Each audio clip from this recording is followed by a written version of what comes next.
Today we're going to be taking out the old ESC receiver combo and the 5-wire servo, and we're going to add in a Fly Sky radio and receiver, a 3-wire servo, and a better ESC. And this is also everything you need to do a brushless conversion on your Wltoys 144001, and that's coming up next year on Just CB Motors.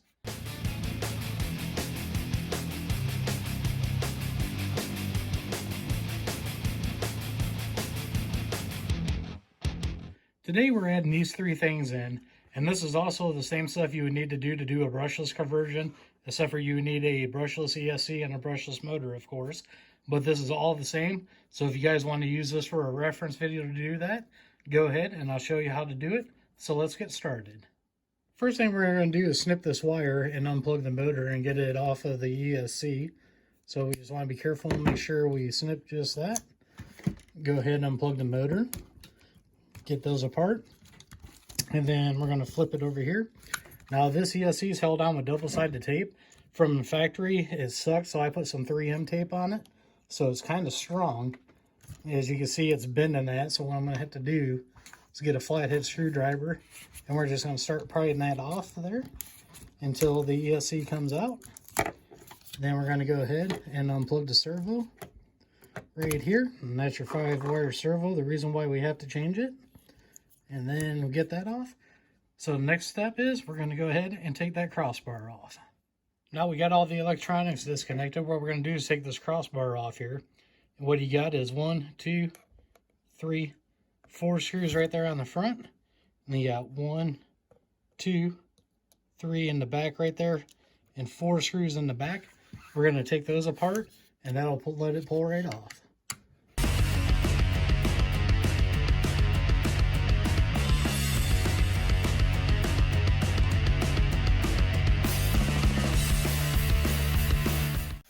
Now that we got all the screws done, we're going to pull the cross brace off, and we're just going to go ahead and set it off to the side. We'll be getting back to that later. So the next thing we're going to do is disconnect the servo. Now we're going to take the servo out, and what we're going to do is we're going to flip this up here.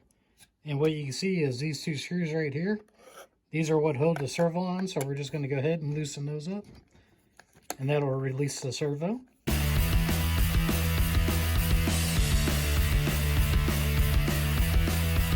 Now we got those unscrewed, what we're going to do is we're going to come over here, and you can see right here you got your little ball stud. We're just going to pull up on that, and that takes out your 5-wire servo here. We're going to go ahead and take the bracket off, and we're going to reuse that here in a little bit. And then the next thing we're going to have to do is take the servo horn off, because we're going to have to reuse that. Now we got that done, we're just going to go ahead and pull that servo horn off, and now you got the servo off. And then we'll put this to the side because we'll use it later putting it on the other servo. Now I'm going to show you what to do if you were going brushless. I'm not yet. I'm still going to use this motor, but I'm going to show you guys since this is what you got to do to make it brushless too. So we're going to flip it over right here. And what you're going to do is you're going to take this screw out here and this screw out here. That goes up here and holds this motor mount in. And then the next thing you're going to do, I'm going to go ahead and pan down here real quick. And what you got is you got your grub screw. That's going to be on your gear. I got a different gear because mine would not come out. So I had to drill it and it still didn't work. So you're going to go ahead and get that grub screw out there. And then there's a screw right here. And directly straight down on the other side of the gear is another one. Now these things are put in with a really good CA glue or thread locker. You're not going to get them out without stripping it. So what you're going to have to do, I got a heat gun to get mine out. Except for it didn't work on my pinion gear. That's why I got a different pinion. But you're going to have to heat them up with either a heat gun, torch, soldering iron, or whatever, because you will strip these screws out if you don't. So let's get back to doing what we were doing. Okay, you can see I got everything connected here. Now what I'm going to do is I got my radio off to the side, and it's set to center for the steering, so I'm going to turn it on. And then what I'm going to do is this axial don't have an on-off switch, so I'm just going to go ahead and plug in the battery. And now what that does is it centers that servo. So I know it's centered, and now if you watch it, you can see it move, and you should be able to hear it. So the next thing we're going to do is we're going to go ahead and put this metal servo horn on. Now before we put the servo horn on, you can see this was the original screw that came out, and that was made to go into a plastic servo. Well, we got a metal one, so you're going to have to find one to go in metal. And what you're going to want to do is put a drop of blue Loctite on there. That way it stays in when you put the servo horn in. So let's go ahead and get it installed. Now we're going to go ahead and install our servo horn. We're going to go ahead and put it straight up because that's the way it was when we took it out. Go ahead and pop that on there. And then we're going to take our screw here, put some Loctite on it, which I already did. And we're just going to go ahead and screw that down and make it nice and tight. And then we'll move on and install it in the vehicle. Now that we got the servo horn on, we're going to go ahead and put the servo mount. And the servo mount, with the servo I got, this is a direct fit. You don't have to do no modifying on anything to make this fit. So I'll leave a link down below for this servo so you guys know which one to get. And you can see the part number right there. But I will leave a link down below for you guys to pick this up. Now let's go ahead and we'll just get it installed back in here. And then we'll flip it over and put our 2 screws in. And then we'll be done with the servo until we plug it into the receiver.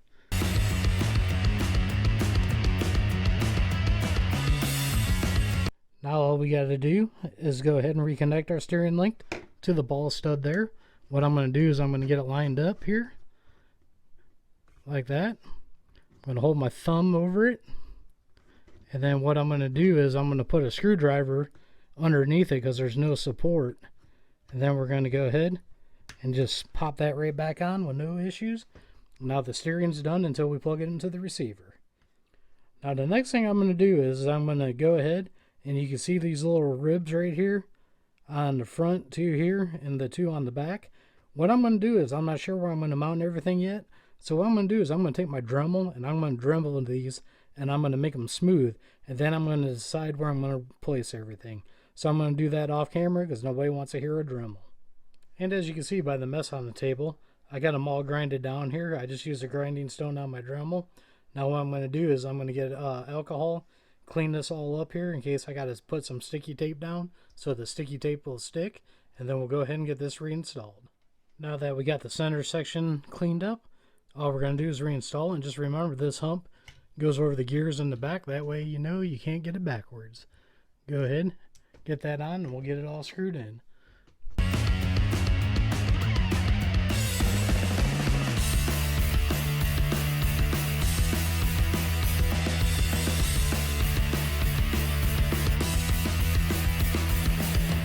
Now that I got the cross brace in, what I did was my ESC actually popped in where the other one went, which is a good thing.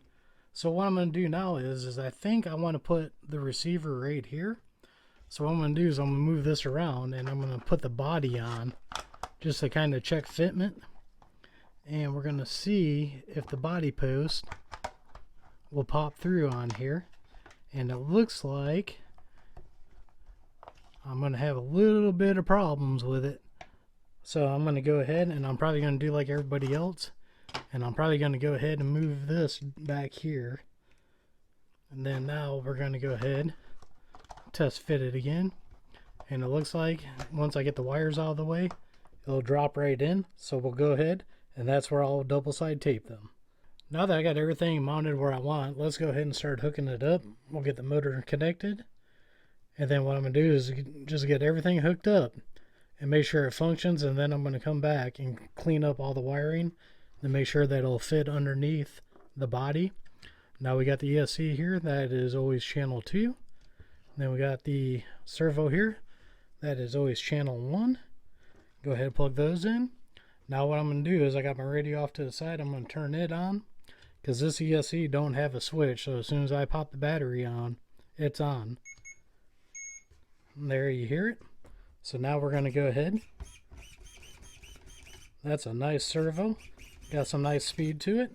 We'll go ahead and raise it up here and check the tires. Forward, reverse. So as you can see, we got the wiring all tidied up now. We got it all zip tied and out of the way. So next thing I want to do, we're going to go ahead and put the body on. That body post came through. Get this come out here. It looks like it's going to be a tight fit. But of course, once we get the other body, it won't matter. It does look like I can go ahead and get it pinned down. So we're good to go and we're all done with that. So that's all there is to converting this over. And like I said, this will work on brushless too. All you got to do is change the motor like I showed you earlier in the video. But what I'll do is I'll leave a link down below to the servo, because that's a good one to use because you don't have to modify anything.